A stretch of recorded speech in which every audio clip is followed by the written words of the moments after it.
Inspection आमकां करपाक सांगिल्लें as per direction of NGT आनी as part of the state government representative I am cum chief secretary nominated me.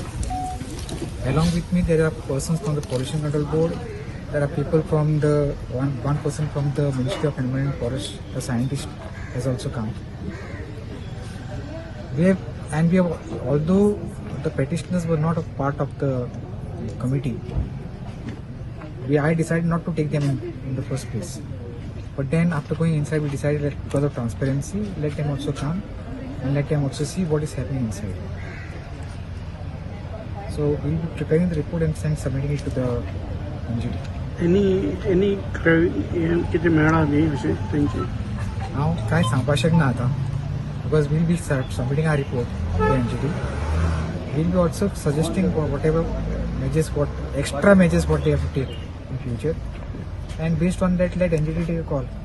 Sir केन्ना म्हणल्यार report submit करतले आमकां एक month दिला टायम. एक म्हणून दिला मागीर थंयच्यान रिजल्ट आन्सर केन्ना येतली खंयच्यान Subscribe Prudent social media channel and press bell icon for latest notifications.